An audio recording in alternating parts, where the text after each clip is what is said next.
Thank you.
Started. We have a quorum. It is Tuesday, April 8th. Welcome to the Community Reinvestment Agency Board meeting. Our meetings are public and you're welcome to join us in person, on Zoom, or by watching from the City Council's agenda page, YouTube, or SLC TV. We hope you'll continue to join us in whichever manner you feel most comfortable. We begin our CRA meetings with comments to the board.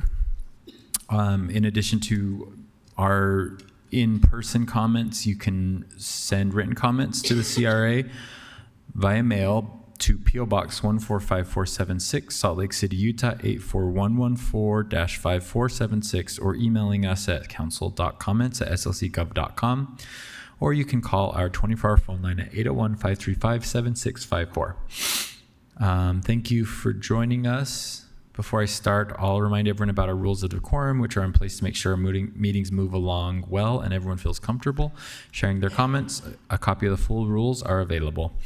If you'd like to make a general comment today, we are accepting comments in person and online by Zoom. Scott Corpany from our staff will moderate the Zoom and message you with any questions about your registration. If you do need to speak with our staff, please select Scott from the list of participants. If you need to, you can also raise your hand in Zoom to indicate that you need something from the host.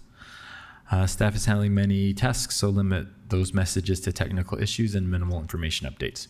Taylor Hill, another staff member, is going to be calling the names of those who wish to comment based on the order we received. So if you're on Zoom, when Taylor calls your name, you can unmute your mic. So we will now open our general comment period. Taylor, do we have anyone here to comment? Thank you, Mr. Chair. We do not have anyone registered. Is there anyone here in person that would like to speak to the CRA board? All right, seeing none, I will close the public general comment period and move on to section B, which is public hearings. We do not have any public hearings, so that means we are on section C, CRA business. The first item is approval of the meeting minutes of February 11th, 2025. I need a motion. Mr. Chair, I move that the board approve the meeting minutes of February 11th, 2025. Do I have a second? I have a motion from Board Member Dugan, a second from Board Member Wharton. Any discussion? All those in favor? Aye. Aye. Aye. Any opposed? That passes unanimously with Board Member Pui absent. Item number 2 is a resolution for our housing development funding strategy annual priorities for fiscal year 25 through 26.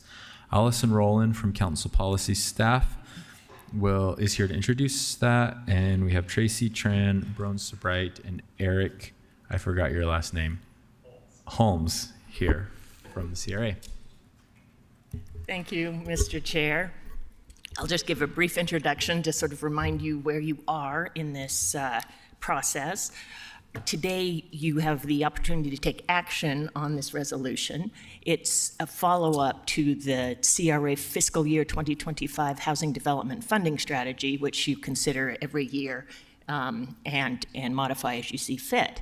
The funding strategy guides the 3 steps of the annual CRA budget process. So that is selecting the housing priorities, and then in the May meeting, allocating funding for each housing activity, so things like land acquisition, assistance for building ADUs, and the Housing Development Loan Program, and I should say, allocating projected CRA revenue to each of 4 housing funds. That's the Primary Housing Fund, Secondary Housing Fund, the West Side Community Initiative Fund, and the Housing Development Loan Fund.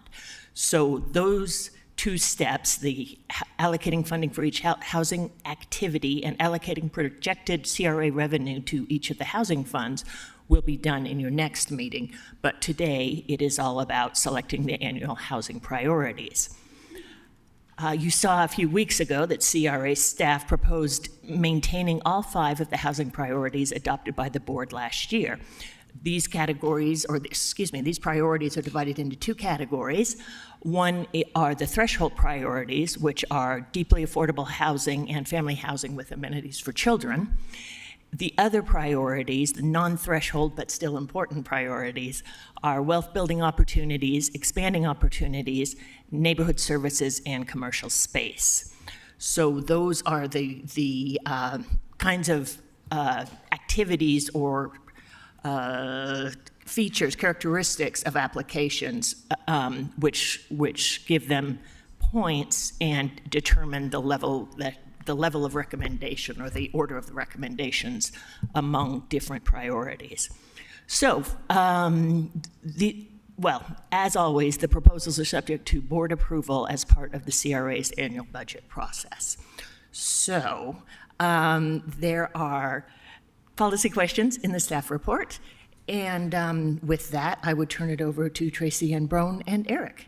Okay, before we do that, I think Board Member Lopez Chavez had a question. I can hold my question till the Okay, end. great. Thank you. Let's go to CRA staff. All right, thank you. Good afternoon, everyone. Next slide, please.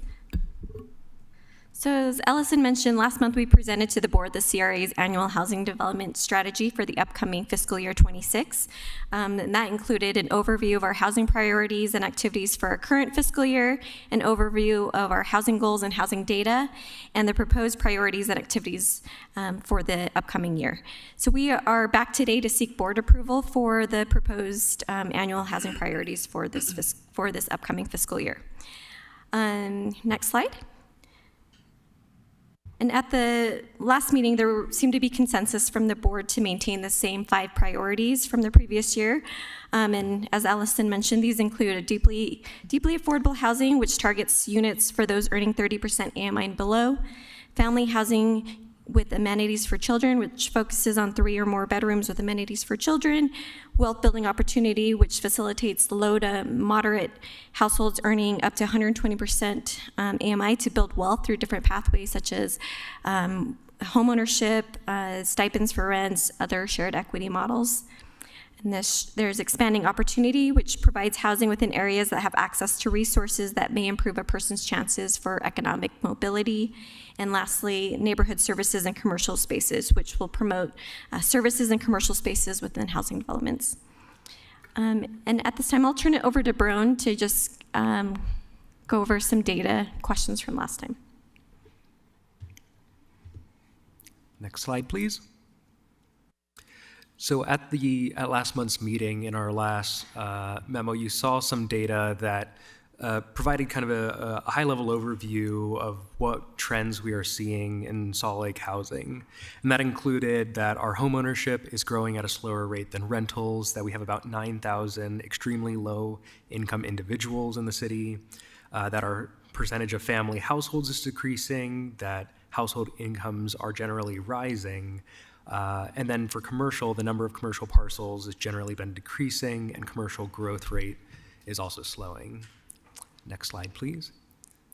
And at that last meeting, the board raised several good questions about the context of our housing needs in Salt Lake City, and particularly how Salt Lake compares to the national context, both the county, the state, and peer cities that we could be compared against. So we took a look at Salt Lake's position on a couple different housing metrics, both against the county, the state, the national context, and metro areas that are roughly within 1 million population of our metro area.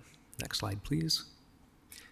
What we see from this is that our household income trend, where we see that household incomes are generally higher now than they have been historically, largely mirrors what we are seeing in a lot of our peer cities. So Austin, Denver, and Raleigh are pinpointed on here, but there's a number of other examples where this trend is fairly similar.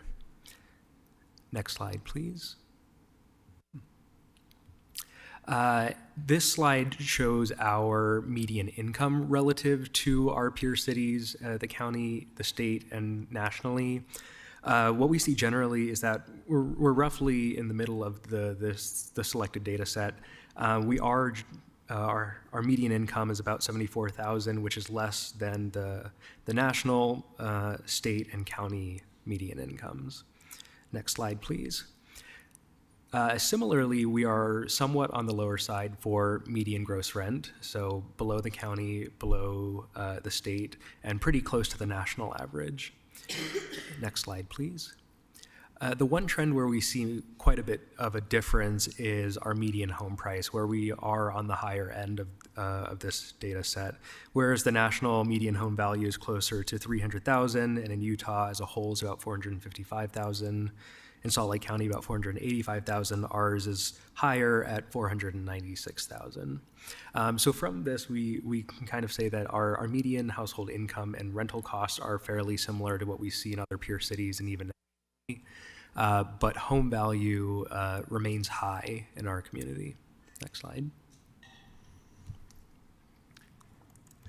And this graph, I apologize, there is the trend is overall pretty right, but the axes are overinflate some of this. So this is year-to-year average, year-over-year growth percentage to try to get all of those numbers into the kind of the same trend lines. So you can see that our city has been growing at a faster rate than our peer cities as far as cost burden renters go. And that is, a growth average, right? Not necessarily a, gross distribution of households, but you can see that Salt Lake, especially past 2019 or so, has been increasing year over year by almost 5% each year in cost burden renters. And that doesn't reflect perfectly in that graph, so I apologize. The next slide. This is cost burden in owners, and we are pretty much right in the middle of that. It had been declining post 2008 financial crisis, and now it is creeping right back up. However, it has not been nearly as much affected, or it hasn't had the growth rate that our cost burden renters have. So our owners are not in the same position as our renters as far as the growth, the year-over-year growth of those numbers. So.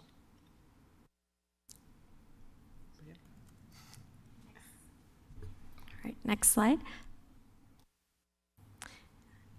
So we're happy to take any questions on the data at the end if there are any, but I'll just kind of wrap up what the purpose of this meeting. So again, we're here today to seek approval for these 5 housing priorities. Next slide.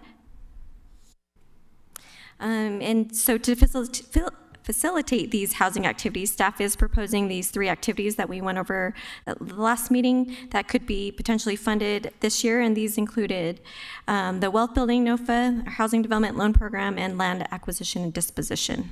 Next slide. And in order to ensure housing activities achieve these housing priorities, CRA staff will continue to require affordable family housing and/or deeply affordable housing as a threshold in our housing development loan program, and we'll continue to utilize the interest rate reductions for meeting certain benefits that align with the CRA's guiding framework, and the housing priorities that will be adopted will have a greater ranking weight as part of the scoring as we administer these various housing activities. Next slide. This is just a summary of the housing development funding strategy. As noted, we're seeking approval of the 5 housing priorities located on the left, and then the housing activities and housing fund allocations will be brought back to the board during budget season. Next slide. So we are here to consider, to have the board consider approval of the fiscal year 26 housing annual priorities. And as noted, we'll return with the specific line items and budget allocations during budget. Happy to answer any questions. So any questions for staff or Allison? And then I think we are requested to give a motion, right? Board Member Lopez Chavez. Mr. Chair, thank you. Thank you for your presentation. I'm very excited by this. I just wanted to make sure that the wealth building opportunities was encompassed of home ownership opportunities. Would you say that's accurate? That's correct. How many of, is this just defined through the NOFA terms, or is there specific programs that the CRA is accounting for as services that we provide? Yeah, so this last year we released 2 separate NOFAs, one through Housing Development Loan Program and a separate one for building that does contemplate home ownership. We are considering doing that again this next year. Okay, that's helpful. Thank you. And just for clarification, the wealth building category is both homeownership and then like equity sharing renter models, right? Okay. Correct. Does that answer your question, board member? Okay, any other questions on this? I'll just say, I think continuing these 5 priorities makes sense right now. I think one other priority that I hope that we as a collective city will put a little more focus on is helping the creation of missing middle, smaller developments. I feel hopeful that the work that the CRA is doing with the ADU funding strategies we can dovetail some of those things into that. I'm thinking of like some, smaller affordable housing incentives developments and because those are things that don't have any real tools out there if we're asking for some affordability on smaller developments. So that's something I hope that we'll do, but I'm satisfied for the upcoming fiscal year that we keep these same priorities and we focus on that ADU program, and hopefully that will give us the pattern and at least some additional information for how we can help those smaller developments happen. So I'm not going to propose any change to that. If there is no other conversation, I guess we're looking for a motion. Board Member Lopez Chavez. One final question, just to make sure I have all the information in front of me. Is there a limitation of the product class in the wealth building strategies? Do we have limitations on that? Let's say condo versus a first-time home. Okay, just wanted to double check. Yeah, no, and our purpose with that is to try to keep it as broad as possible because we know how challenging it is to get kind of homeownership products and other type of shared equity models to pencil. Thank you. No other questions, Mr. Chair. In that case, may I make the motion? Yes. Motion to accept the 2025 priorities. Is it on here, actually? Let me do this. I move that the board adopt the resolution adopting affordable housing funding priorities for fiscal year 25-26. Second. I have a motion from Board Member Lopez Chavez, a second from Board Member Dugan. Is there any discussion? All those in favor? Aye. Any opposed? That passes unanimously with Board Member Puy absent. That takes us to item C3, which is an informational discussion about sustainability consultant funding allocation. Lauren Parisi and Christina Harold from CRA will join us at the table.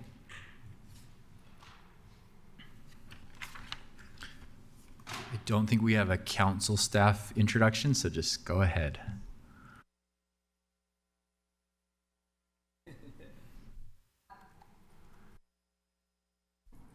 Okay, hello everyone. So as was described, we are seeking a straw poll vote for an allocation of funding today. I am going to just start with a little refresher on the CRA sustainability policy and its progress since it went into effect in 2022. So next slide, please. So the CRA Sustainable Development Policy supports the city's sustainability goals by promoting and incentivizing building practices that reduce greenhouse gas emissions, improve air quality, preserve natural resources, and enhance community resiliency.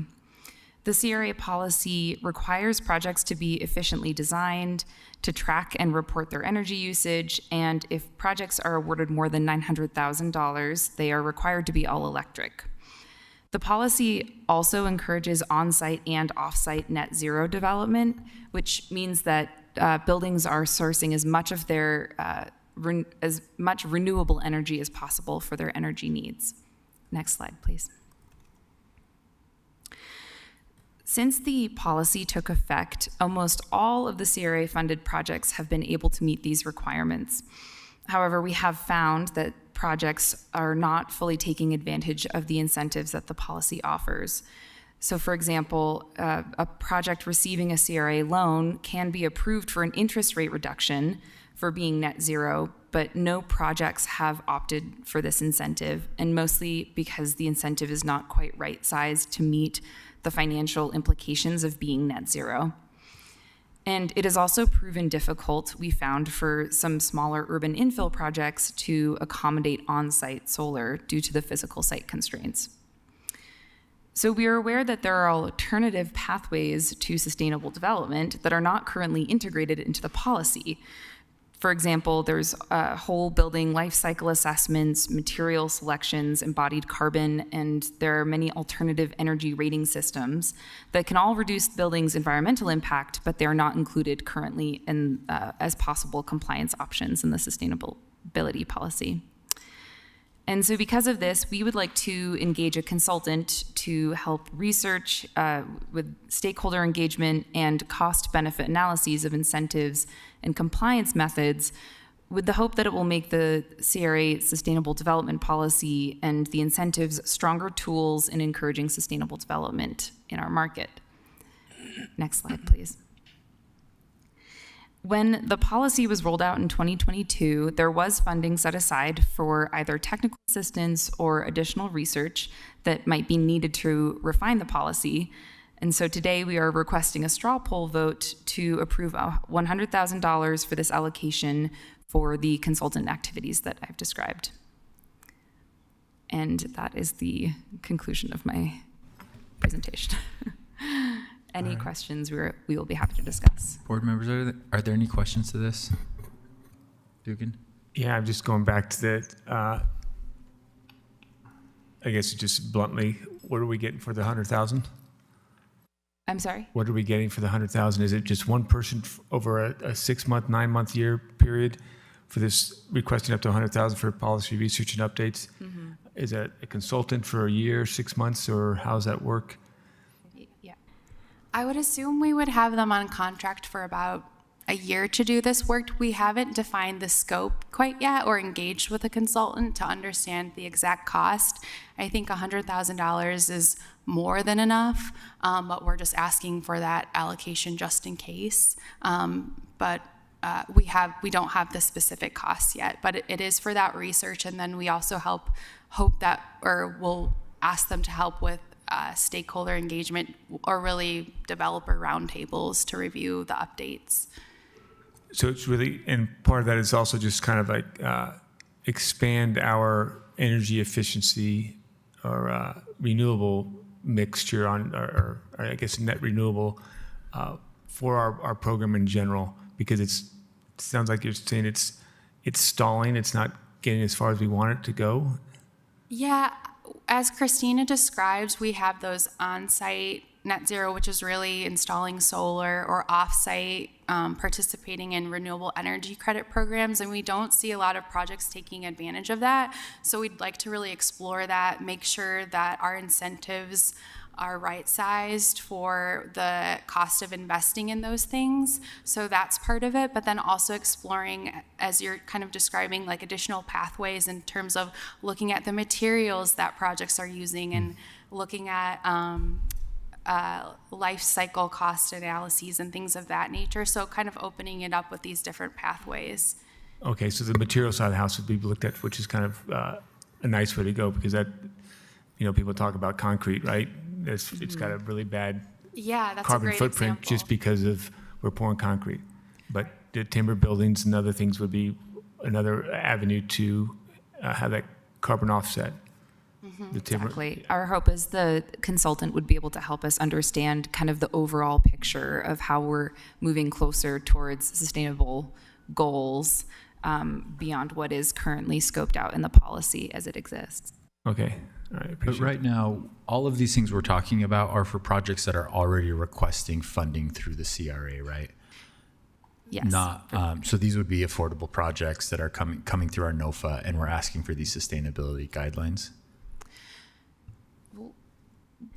Are you referencing what we're asking the consultant to do will affect those?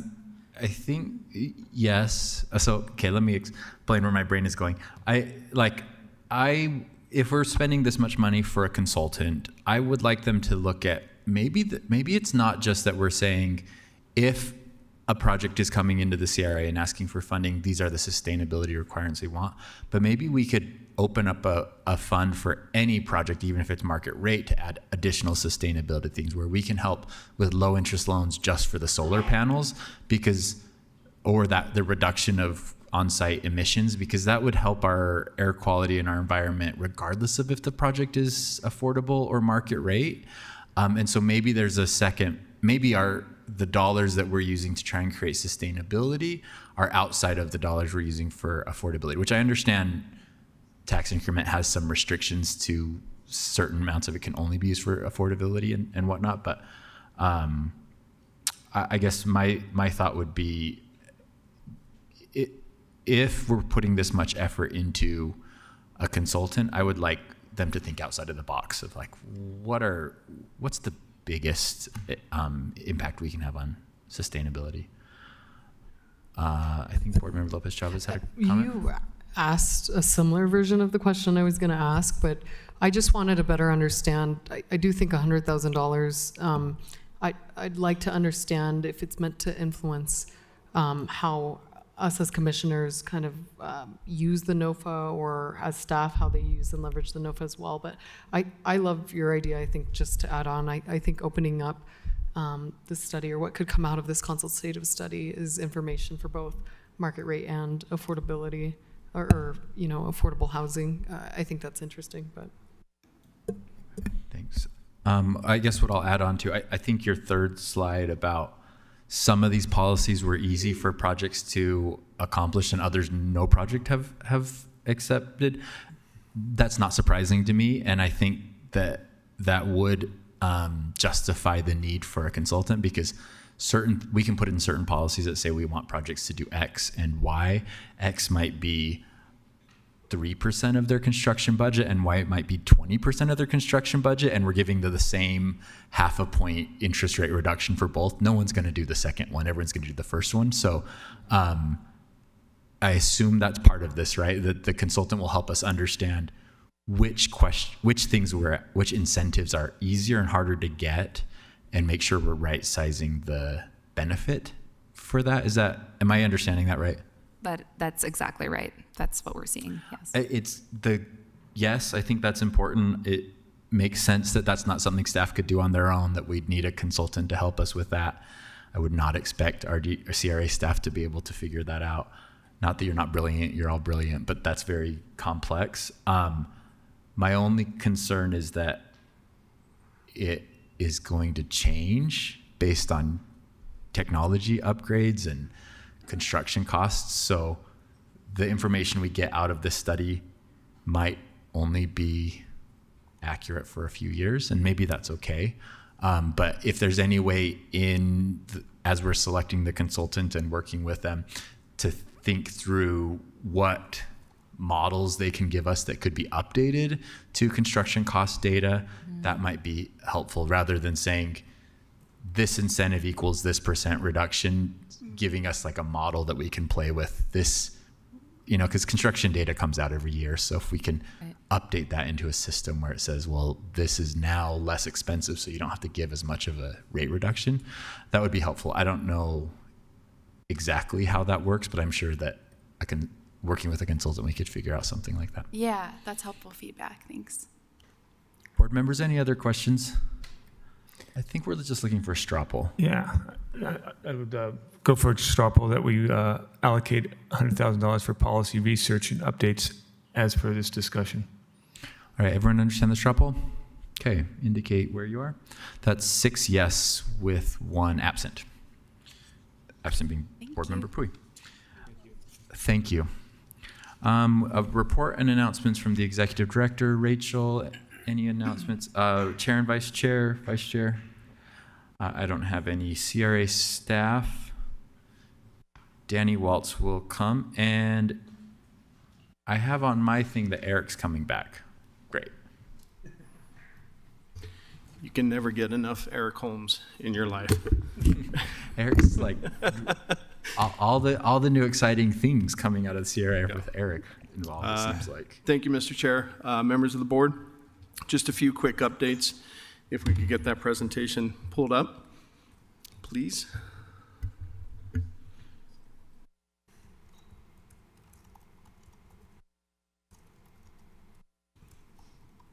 Great, thank you. Next slide, please. We'll start off with some bad news, good news, if that works. Bad news for us at the agency, we're losing Kate Werrett. Yes, thank you. Now we can speak about it publicly. Appreciate that. Yes, bad news for us as an agency. Project manager Kate Werrett, after 3 years, is leaving. Good news for you all as council staff. She's joining your staff as a budget and policy analyst. So obviously you see what we all have seen in Kate over the last 3 years. She's amazing, incredibly intelligent, and has been a great contribution to the agency. So we're sad to see her go, excited that we get to continue to work with her, and you guys got a good one there. So congratulations. Next slide, please. Okay, a few project updates. First and foremost, Indiana Ave RFP, the selection committee has met. They have made a recommendation. Staff has put that in front of the executive director, and we are just waiting for approval on that before we can announce that. But that should be happening anytime now. And once that selection is official, we will start working on negotiating the terms of the ground lease with that entity. So we're happy to share that as soon as we can. Again, as you mentioned earlier, thank you for the approval of the ADU program. With that approval last month, we are targeting a summer 2025 launch of that program, so trying to get that out as soon as possible. Likewise, with the RDA special meeting for the allocation of $25,000 for the Meet Up underpass project, we have already started working with legal counsel to start drafting that grant agreement so we can disperse those funds as quickly as possible. Next slide, please. We're also working on an upcoming issue for the State Street mural project. This is hard to say. It's the Call for Walls, which is reaching out and looking for interested parties of where we could place those murals. So we're excited that that will be launching soon. With regard to Japantown, I think we've indicated that we had begun the design work, reinitiated that with GSBS. We're working on that project to get a design in Japantown. And then we're also staffing a table at the upcoming festival on April 26th. And we understand that there's a leadership meeting that is being targeted soon to discuss next steps. So all of those things are moving forward with Japantown. We're also actively working on the Rio Grande district infrastructure with our consultants, looking at the plan for utilities, streets, and open spaces, and setting up some stakeholder engagement for that in terms of getting input on the open space design. And finally, if you haven't already, you should be getting notifications or schedule for the Spark ribbon cutting on North Temple. So that's a project that we're excited to have finalized and have you all participate in. Next slide, please. Spring is a busy time for Gallivan. So Gallivan staff is working on doing some updates and repairs to get ready for a great activation and event season. As far as the ice rink, ice is melted. Staff is looking at fitting an extra pickleball court where the ice rink is, because apparently a pickleball is a pretty big thing. So we're excited for that, as well as flowers blooming at the plaza and having food trucks on Tuesdays and Thursdays. So I think that is the extent of my updates. I'm going to turn the rest of the time over to Eric Holmes and Eric Fronberg to give you an update, because again, you can never have too many Erics in your life either, to give you an update on the housing dashboard. If we can switch to that presentation, please. Yeah. All right, thank you, board. And like Danny mentioned, I have Eric Fronberg from Housing Stability joining, because this the Affordable Housing Construction and Preservation Dashboard, which we will explain why we chose that long of a name in a moment. There we go. It's coming. Because it is a citywide effort, not just within the CRA. And Eric has been leading it from Housing Stability side, while I've been leading it from the CRA side. So if we could go to the first slide, please. So first, just to give a little bit of a background, this dashboard was released to the public in conjunction with State of the City this year. It is a full accounting of the support of growing and preserving the number of affordable housing units in the city. It includes support for all Salt Lake City departments, which we could find records, and Eric and I really did some deep diving on those. But want to also just mention that this was a huge cross-departmental effort, utilizing staff from both the CRA and CAN, but also the web design and communications teams from IMS to get all of this out. And it is currently live and active on the city's website at that link below. Next slide, please. And just one more bit of background before jumping into the data, and then I'll jump into a demonstration of the dashboard. That the reason we call it the Housing and Construction and Preservation Dashboard is because we have a lot of affordable housing accountability resources to deliver at the city, including the Tenant Resource Center, which connects renters with services to improve their current housing situation. We have the Housing Stability Dashboard, which shows the impact of rental assistance, home rehabilitations, emergency shelters, and a few other things. And then the Homeless Services Dashboard that details some key services available to those experiencing homelessness. And all of those are also now available, including a link to the Construction and Preservation Dashboard on CAN's website as well. Next slide. All right, so wanted to give a quick primer on why, on this data and what is available to us. So starting in about 2023, we had an effort to overhaul how we store housing data as a city, with the goal of making it more reliable, more insightful, and more easily accessible. So we've built in a lot of different processes and created a data structure that accomplishes all that. So I put an example question that I will kind of refer back to a lot, but you may ask, can you tell me how many affordable family-size units have been built since 2020 in my district? That used to be a number that was required a lot of staff effort, and maybe diving back into source documentation. That's not the case anymore. That if you just need the number, the summary number, that is now live on that dashboard that I'll demonstrate for you, and you can get all the details. We have those readily stored and are able to provide reports. So if you need like details of all the projects contributing to that number and the level of funding and things like that, that is available as well, with some more timing, because we do have just a few data people in both of our areas. So next slide, please. So a little bit about the improvements that we've made. So one is we have a data structure now that ties every single unit supported by the city to its timing, its geography, and its level of funding. So that allows for a lot of interactivity that's also available to the public, of being able to move filters left and right for construction dates and geography and all that. But we also have better process and procedures in place. So we have a standard review schedule, which we're currently in right now. So after a quarter ends, we take the month to add and review, enter and validate all the data from the previous quarter, and then we release it hopefully in the first week of that following month. So we should be updating this data in the first week of May. So the data that you will see in the presentation is a couple months old. And won't include allocations you made in the previous CRA board meeting.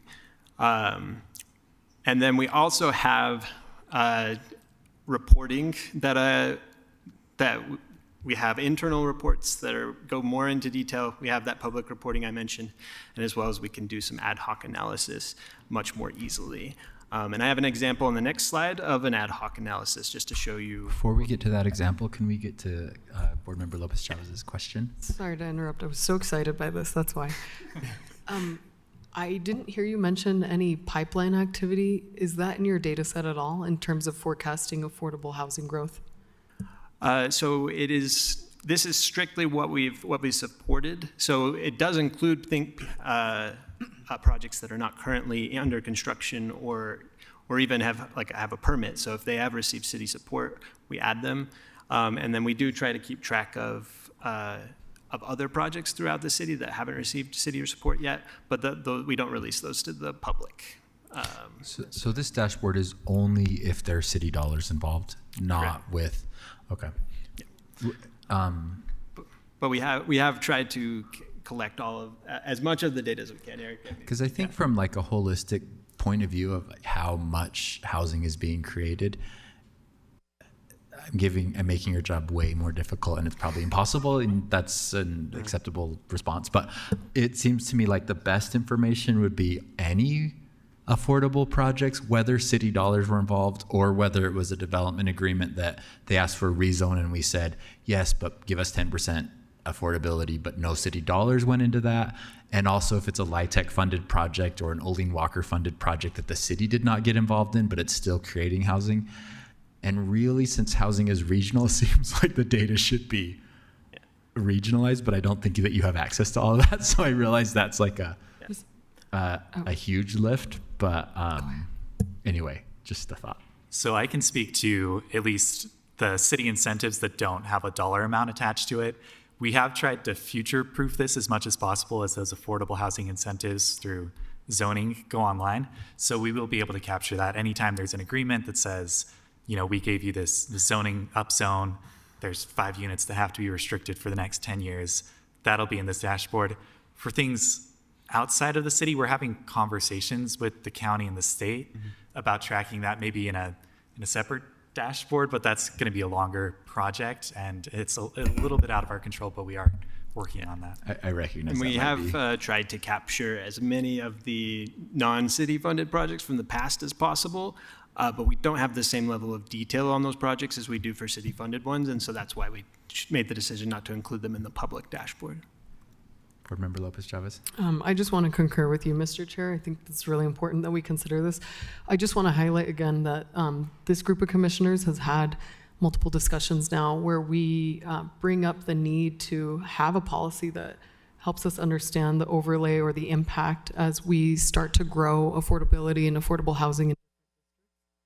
So I know myself, I utilize our existing dashboard, which I believe the data repository is a shared component of that, to influence my policy decision-making based off of the amount of affordable housing and existing units in District 4. So I just want to, I guess, highlight that for us and for this commission to understand that I'd like to better understand our forecast, especially, and thinking, especially as a future cohort and the individuals that'll be in our positions, how they can determine and make decisions based off of that, and as we continue to grow and upzone as a city. So. Right. Yeah, if we want to go to the next slide. All right, so this is an example of an ad hoc analysis that we can do fairly quickly, or at least much more quickly than we used to be able to do. So this is, I wanted to show the impact of the CRA Board's family size housing priority. So you can see here that we've, just in units completed in the last 4 years, we've doubled that stock of family-sized affordable units. And if all projects go as planned for the next 5 years, we'll double that again. So it is, just wanted to show that this is, these ad hoc analyses can be very helpful, and we have more of a capability to fine-tune those analyses. So these are cumulative numbers? These are, running totals. Yep. Awesome. And the future years are projected very conservatively. So that's why there's a big jump on 2030. So, all right. And then I believe next slide is just that I'll be sharing my screen and going over the dashboard with you all to show how the public and anyone can utilize this with our through our city dashboard. So, one sec here. All right.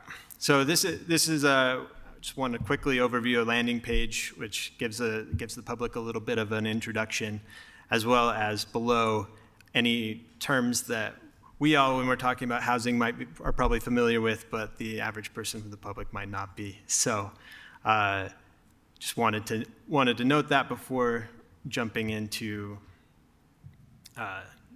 here to the dashboard. So, we have these six main pages overviewing all of overviewing different aspects of our affordable housing data. I wanted to first highlight the housing SLC goals, which were adopted in 2023 by the City Council. and our progress towards them. Note that this doesn't include anything from Q1 of this year, so I do want to note that. But you can see that these are units constructed or funded after July 2023. So we can see as far as the 31 to 80% goal, we have already met it based on that. But we do still have a ways to go on the deeply affordable and wealth building unit goals. But there has been quite a bit of progress made. This shows a overview of all the different bedroom sizes, affordability levels, and what under construction. So I do want to note that you can filter this by neighborhood plan area. So Northwest Community, Sugar House, East Bench, things like that, or you can do it by council district. So if I was to select District 4, you can see how those numbers change, and you can also have this construction date filter, so you can have all time or just in the last couple of years. You can have just completed stuff if you want, right, by going back to 2025. Eric? Yeah. The market rate bar in there, is that market rate units within affordable projects? Correct. So it's not inclusive of every because in District 4 there would be way more than 680. Yes, market, way more, yes. But market rate units within funded projects that would also, okay. Correct. So as you can see, we try to break down some of these important metrics like family size units, wealth building units, deeply affordable here on the side, as well as the total projects. We also have a map that shows where the city has supported affordable units. You notice there's an allocation for the medically vulnerable populations development in Sandy. We wanted to include that as well because that is part of what the city is trying to do. But once again, if we want to go here to District 5, you can see it zooms in and shows the progress that we've made. These blue ones are completed. So if I highlighted this, you can see it's City Lofts Apartments. It was completed in 2023 and has 237 affordable units. So the bigger the circle, the more units that we have. This page overviews the affordable unit agreements that we have. So this doesn't include those that we don't have a signed affordability agreement with yet. So that's why the numbers probably seem lower than the rest of them. But we also, this shows that we have really increased our deed restricted affordable housing, and it will continue to grow in the future. And this shows a couple of examples from 2024. Which we'll hopefully have updated next week because they just dropped the new, HUD just dropped their new numbers for 2025. And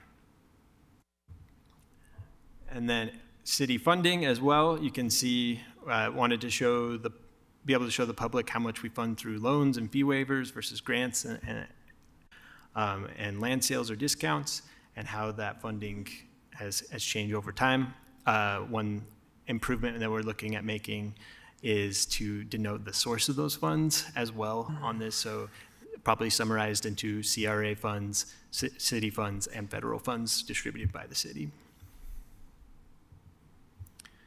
And then lastly, recent and upcoming affordable housing construction. So we do base this off of certificate of occupancy. So even though 144 South did have a ribbon cutting before the quarter ended, we just trying to find consistent numbers to update. So it is based off of the certificate of occupancy, which I think they received on January 4th or something like that. So it wasn't included in this data release, but this shows all of the recent projects as well as the units and funding associated with them. So yeah, any questions that you all have, I can jump to a certain page and play around with something if you want. But this is really great. Appreciate your work on that, Dugan.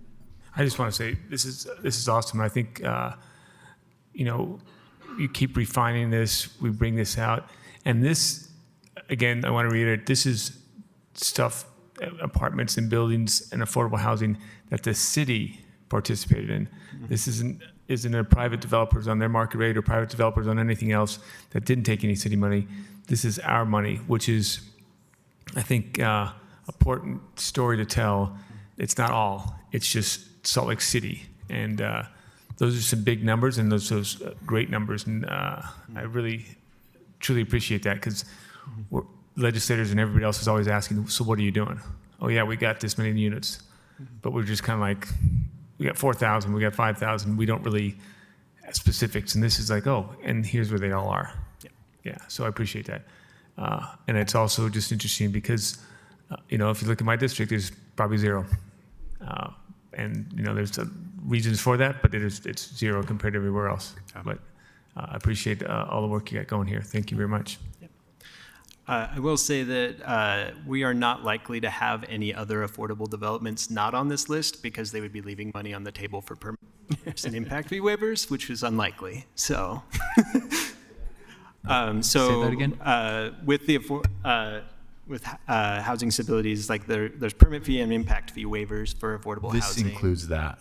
They would just be leaving that on the table if they didn't take those waivers. I see. So it most likely will include things that we didn't directly invest dollars in, but waived fees, which is investing dollars in. Yeah. Yep. Okay. Cool. Board members, any other questions? This is great, important as we try and work on this growing issue. So thanks for your work on that. Danny, was there anything else from you? No, I was just going to reiterate Vice Chairperson Dugan's comments. This has been a lot of work. Eric came on board when we had none of this in any discernible fashion whatsoever. And so anytime we were asked how many units we built or how much we've invested, it was always going back through all of our projects and calculating that by hand. So just gathering that information in and of itself was a task. And then in taking that on, it became obvious that this needed to be a cross-departmental issue to fully reflect the city's investment and everything the city's collectively doing. And to say it was complicated is a gross understatement of the amount of information that both Erics have had to pile through in both of our respective departments, and also then make the calls of how to report this and what those trigger points were of trying to fit it in a dashboard that you could really manipulate. So it's great to have for us. It's certainly something we've never had to really be able to reflect what we've invested. And then I think his ad hoc analysis is a great example of what we see the benefit with both you as a board and a council as you lay out your programs and priorities for housing, to be able to start seeing the impact of that and where you're getting the bigger bang for your buck, and what we're actually seeing a number of units being developed. So we're excited for it. It's a ton of work, and the fact that they've also built it in a way that will continue to be updated regularly and feeds into our own reporting and data tracking that we're just doing now within projects is huge. It's a huge step for us as a city in both our respective departments of looking at how we just manage this information to be able to tell our story in a way that shows the impact we're having. So thank you. Thank you, Danny. Thank you, Eric and Eric. We do have a consent agenda, which is setting the date. We need a motion for that. Move for approval. Motion from Board Member Wharton, second from Board Member Dugan. All those in favor? Aye. Any opposed? Board Member Pooh, are you still with us? That passed. That passes 6-0. And then I believe we've been requested to enter into closed session for the purposes of strategy sessions to discuss purchase, exchange, or lease of real property and attorney-client matters. Do I have a motion? Mr. Chair, I move that we go into closed session for the purpose of discussing purchase or exchange of property and to receive advice of counsel. Second. Motion from Board Member Wharton, second from Board Member Lopez Chavez. Any discussion? Board Member Petro. Yes. Dugan? Yes. Lopez Chavez. Aye. Wharton? Yes. Young? Aye.